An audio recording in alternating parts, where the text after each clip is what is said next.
Welcome back. સમાચારમાં આગળ વાત કરીએ તો અંબાજીમાં ભાદરવી પૂનમના મહામેળાનો આજે છેલ્લો દિવસ છે, ત્યારે મોટી સંખ્યામાં ભક્તો માં અંબાના ચરણોમાં શીશ ઝુકાવવા પહોંચ્યા.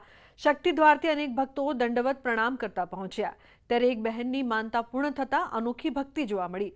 આંખે પાટા બાંધીને દંડવત પ્રણામ કરતા એક બહેન માં અંબાના દરબારમાં પહોંચ્યા હતા.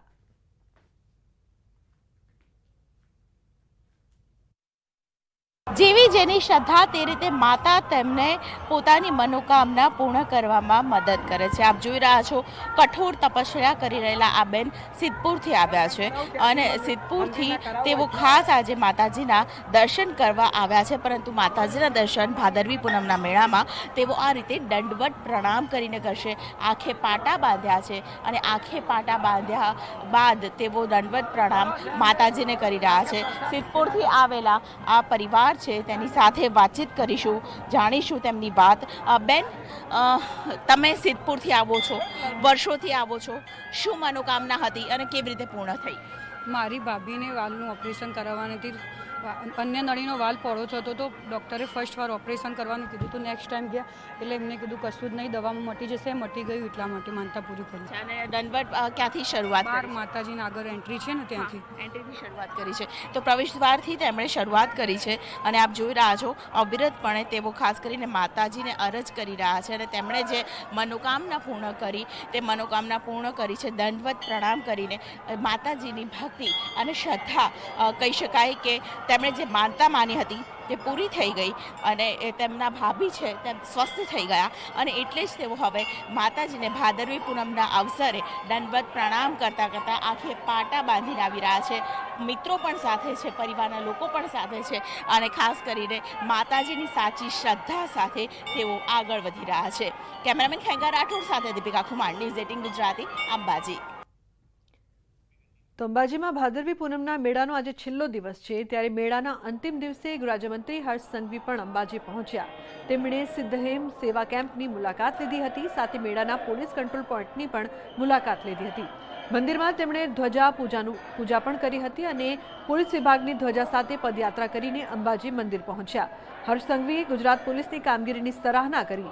તેમણે કહ્યું કે પોલીસ થાકેલા ભક્તોને હોંસલો આપી રહી છે.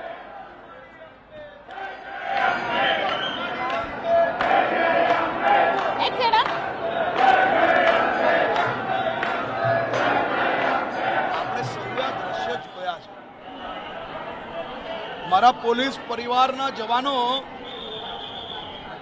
શાંતિ ને સલામતી સાથે સાથે માં અંબાની કઈ રીતે ભક્તિ કરતા હતા. રાત દિવસ સમય જોયા વગર બોલ માડી અંબે, જય જય અંબેના નારા જોડે કિલોમીટરોથી ચાલતા ચાલતા આવેલા થાકેલા શ્રદ્ધાળુઓનું હોંસલો બુલંદ રાખવાનું કામ ગુજરાત પોલીસ, બનાસકાંઠા પોલીસ દ્વારા કરવામાં આવ્યું છે. અંબાજીમાં જામ્યો છે ભાદરવી પૂનમનો મેળો. મહામેળાના આજે અંતિમ દિવસે પત્રકારો દ્વારા પણ ધજા ચડાવાઈ. પત્રકારો સાથે માહિતી વિભાગ દ્વારા પણ ધજા ચડાવાઈ. સમગ્ર ગુજરાતના માહિતી વિભાગની ટીમ દ્વારા ધજા ચડાવવામાં આવી. મોટી સંખ્યામાં ભક્તોનું ઘોડાપુર અંબાજીમાં ઉમટ્યું. મેળાના 6 દિવસમાં અંબાજીમાં 27 લાખ યાત્રિકોએ માતાજીના દર્શન કર્યા.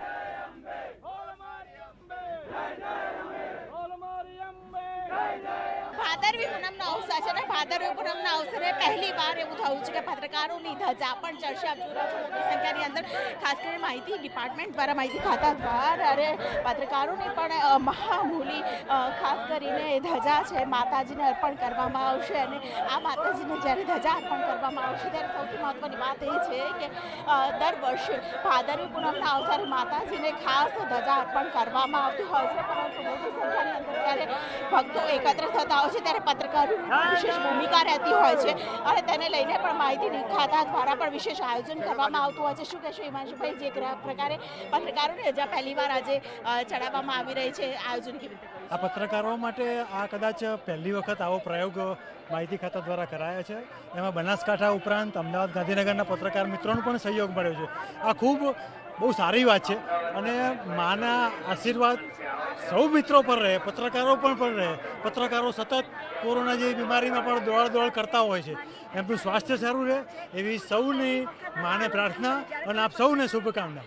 આપ જોઈ જોડા છે મોટી સંખ્યાની અંદર પત્રકારો છે તેઓ અહીં પહોંચ્યા છે અને સાથે જ જે ધજા ચડાવશે થોડી ક્ષણોની અંદર ભાદરવી પૂનમનો મહામેળાના અવસરમાં ખાસ કરીને પત્રકારો માટેની આપ જોઈ રહ્યા છો મોટી ધજા છે બાવલની ધજા તે પણ આજે ખાસ કરીને ચડાવવામાં આવશે અને માના દ્વારે શીશ ઝુકાવતા દરેક ભક્તોમાં આજે પત્રકાર પણ પોતાની વિશેષ ભૂમિકા નિભાવતું હોય છે ત્યારે પત્રકાર જગત સાથે માહિતી વિભાગ દ્વારા પણ વિશેષ પ્રકારે આયોજન કરવામાં આવ્યું છે। તો ઊંઝા ઉમિયાધામમાં ધ્વજા મહોત્સવ અને પૂનમને લઈને ભક્તોની ભારે ભીડ જોવા મળી રહી છે। ઉમિયાધામ ઊંઝા ખાતે સવારથી ભક્તોની ભારે ભીડ જામી છે। સવારથી દૂર દૂરથી ભક્તો માં ઉમિયાના દર્શનાર્થે પહોંચ્યા। માતાજીનો ચાચર ચોક જય ઉમિયાના નાદથી ગુંજી ઉઠ્યો। માં ઉમિયાના દર્શન માટે ભક્તોની લાંબી લાઈનો લાગી છે। માં ઉમિયાના દર્શન કરીને ભક્તો ધન્ય બન્યા। 11,000 કરતાં વધુ ધ્વજા મંદિરના શિખર પર ભક્તોએ ચડાવી। 12 લાખથી વધુ ભક્તોએ માં ઉમિયાના ધ્વજા મહોત્સવમાં માતાજીના દર્શન કર્યા। આજે સાંજે ધ્વજા મહોત્સવની થશે પૂર્ણાહુતિ। ઉમિયાધામ ઊંઝા ખાતે આજરોજ ધજા મહોત્સવનો છેલ્લો દિવસ છે તેમજ આજે પૂનમ હોવાથી હજારોની સંખ્યામાં જે મા ઉમાના ભાઈ ભક્તો હોય છે ઉમિયાધામ ખાતે પહોંચી રહ્યા છે। ધજા મહોત્સવની વાત કરીએ તો ધજા મહોત્સવમાં અત્યાર સુધી 11,000 કરતાં વધુ જે ધજાઓ હોય છે તે મા ઉમિયાના શિખરે હાલમાં ચડાવવામાં રહે છે। અત્યાર સુધી અંદાજિત 12 લાખ જેટલા જે ભક્તો હોય છે તે ભક્તો દ્વારા મા ઉમિયાના દર્શન કરી આશીર્વાદ મેળવ્યા છે। સાંજ સુધીની વાત કરીએ તો સાંજ સુધીમાં 15 લાખ જેટલા જે ભાવિ ભક્તો આવે ટોટલ ધજા મહોત્સવમાં તેવું અનુમાન હાલમાં લગાવવામાં આવી રહ્યું છે। સવારથી જે ભક્તોની ભીડ હોય છે તે જોવા મળી રહી છે। તમે જોઈ શકો છો હાલમાં જે મંદિર છે ત્યાં જ્યાં જોઈએ ત્યાં ભક્તોની ભારે ભીડ જોવા મળી રહી છે। અનેક લોકો હોય છે તે ધજાઓ લઈ ઉમિયાધામ ઊંઝા પહોંચી રહ્યા છે અને અનેરો ઉત્સાહ હોય છે તે હાલમાં જોવા મળી રહ્યો છે। ધજા મહોત્સવની ખાસ વાત કરીએ તો ધજા મહોત્સવમાંથી ખાસ કરી ગુજરાત, રાજસ્થાન, મધ્યપ્રદેશ સહિત વિદેશથી પણ જે માઈ ભક્તો હોય છે તે ઊંઝા ખાતે ઉમટ્યા હતા। કેતન પટેલ, ન્યૂઝ 18 ગુજરાતી, મહેસાણા। તો 12 લાખથી વધુ ધ્વજા ચડાવવામાં આવી છે। સાંજે ધ્વજા મહોત્સવની સાથે પૂર્ણાહુતિ થશે। ઉમિયાધામ ઊંઝામાં વહેલી સવારથી ભક્તોની ભારે ભીડ જોવા મળી રહી છે। માતાજીનો ચાચર ચોક જય ઉમિયાના નાદથી ગુંજી ઉઠ્યો છે।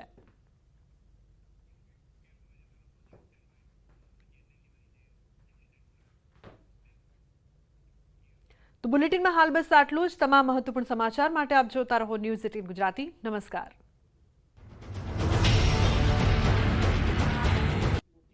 સુરતમાં જાહેરમાં મારામારીનો વિડીયો વાયરલ થયો છે। લિંબાયત મીઠી ખાડી વિસ્તારમાં બન્યો હતો બનાવ। જાહેરમાં લાકડાના ફટકાથી મારામારી થઈ હતી। મહિલાઓ પણ મારામારી કરતી જોવા મળી હતી। મહત્વનું છે કે મારામારીનો આ વિડીયો હાલ વાયરલ થઈ રહ્યો છે। જાહેરમાં લાકડાના ફટકાથી મારામારીની આ સમગ્ર ઘટના સામે આવી જેમાં મહિલાઓ પણ મારામારી કરતી જોવા મળી રહી છે। તો મીઠી ખાડી વિસ્તારનો સુરતનો આ વિડીયો હાલ વાયરલ થઈ રહ્યો છે। વન નેશન વન ઇલેક્શનને કેબિનેટની મંજૂરી। પ્રસ્તાવને કેબિનેટની મંજૂરી મળી ગઈ છે। સરકાર શિયાળુ સત્રમાં બિલ લાવશે। રામનાથ કોવિંદના રિપોર્ટને કેબિનેટની મંજૂરી મળી ગઈ છે। ખૂબ જ મોટા અને મહત્વપૂર્ણ સમાચાર જે પ્રકારથી આ મુદ્દે ચર્ચા થઈ રહી હતી અને હવે વન નેશન વન ઇલેક્શનને કેબિનેટે મંજૂરી આપી દીધી છે। કેબિનેટની મંજૂરી મળી ચૂકી છે। આ પ્રસ્તાવને કેબિનેટની મંજૂરી મળી છે। સરકાર શિયાળુ સત્રમાં બિલ લાવશે। રામનાથ કોવિંદના રિપોર્ટને કેબિનેટે મંજૂરી આપી છે। ઉલ્લેખનીય છે કે આ મુદ્દાને લઈને જે પ્રકારથી રાજકારણ પણ થઈ રહ્યું હતું, ચર્ચાઓ પણ થઈ રહી હતી અને હવે વન નેશન વન ઇલેક્શનની કેબિનેટે મંજૂરી આપી દીધી છે। તો મહત્વના સમાચાર, આ પ્રસ્તાવને કેબિનેટની મંજૂરી મળતા હવે સરકાર શિયાળુ સત્રમાં બિલ લાવશે। જે પ્રકારથી સરકાર આ અંગે લાંબા સમયથી ચર્ચા વિચારણા પણ કરી રહી હતી અને આ બિલની મંજૂરીની પણ વાતો થઈ રહી હતી કે આ બિલ ક્યારે આવે છે, ત્યારે હવે વન નેશન વન ઇલેક્શનને કેબિનેટે મંજૂરી આપી દીધી છે। આવનારું જે શિયાળુ સત્ર હશે તે મહત્વનું એટલા માટે પણ બની રહેશે કારણ કે સરકાર શિયાળુ સત્રમાં તેને લઈને બિલ લાવશે। ઉલ્લેખનીય છે કે રામનાથ કોવિંદના રિપોર્ટને કેબિનેટની મંજૂરી મળી ચૂકી છે। તો રામનાથ કોવિંદના રિપોર્ટને કેબિનેટની મંજૂરી મળી ગઈ છે। ઉલ્લેખનીય છે કે આ અંગે લાંબા સમયથી ચર્ચા થઈ રહી હતી અને ક્યારે તેને લઈને બિલને મંજૂરી મળે છે તેની પણ રાહ જોવાઈ રહી હતી। संवाददाता रचना जोड़ाया है फोन लाइन पर વધુ माहिती आपवा माटे। रचना, जिस तरीके से वन नेशन वन इलेक्शन को लेके काफी लंबे समय से चर्चा हो रही थी और अब मंजूरी भी मिल गई है, क्या जानकारी है इस बारे में ज्यादा? देखिए, बहुत लंबे समय से ये था कि एक देश एक चुनाव जो है उसको मंजूरी मिल जाए, और आज जिस तरीके से कैबिनेट की मीटिंग थी उसमें प्रस्ताव को मंजूरी दे दी गई है और मोदी कैबिनेट ने इस कमेटी के प्रस्ताव को मंजूरी दी। और आपको बता दें कि जो पूर्व राष्ट्रपति रामनाथ कोविंद है, वो कमेटी के उनका ही ये प्रस्ताव था। तो यानी कि ये कह सकते हैं कि कोविंद कमेटी का जो प्रस्ताव है उसको अब कैबिनेट ने मंजूरी दे दी है, और जिस तरीके से मंजूरी दी गई है तो आने वाले समय में बहुत जल्दी ये देखने के लिए मिलेगा कि एक देश और एक ही चुनाव जो है वो पूरे देश में होगा। बिल्कुल रचना, धन्यवाद इस तमाम जानकारी के लिए। सेपरेट स्पेसक्राफ्ट स्टैक्स लॉन्च किए जाएंगे लूनर सरफेस पे, उसके सैंपल। તો રામનાથ કોવિંદની રિપોર્ટ સંસદમાં બિલ પાસ થયા બાદ કાયદો બની જશે। સરકાર શિયાળુ સત્રમાં બિલ લાવશે। સમાચારમાં આગળ વાત ભાવનગરની। ભાવનગરમાં તહેવારોના નામે ફાળો ઉઘરાવવાના નામે તોફાની તત્વોએ ગુંડાગર્દી કરી। ડોન ચોક વિસ્તારમાં નાના વેપારીઓ પાસેથી ફાળાના નામે 10-10 હજાર રૂપિયા ઉઘરાવવામાં આવ્યા। વેપારી જો આટલા વધારે રૂપિયા આપવાની ના પાડે તો તોડફોડ કરીને ઉપદ્રવ મચાવ્યો। તોફાની તત્વો ગુંડાગર્દી કરતા હોય તેવા સીસીટીવી પણ સામે આવ્યા છે। વેપારીઓનો આરોપ છે કે આરોપીઓ નશાની હાલતમાં હતા। વેપારીઓનો આરોપ છે કે આ મામલે ફરિયાદ નોંધાવા ગયેલા વેપારીઓ સાથે તુમાકીભર્યું વર્તન કરીને પોલીસે ફરિયાદ લીધી ન હતી।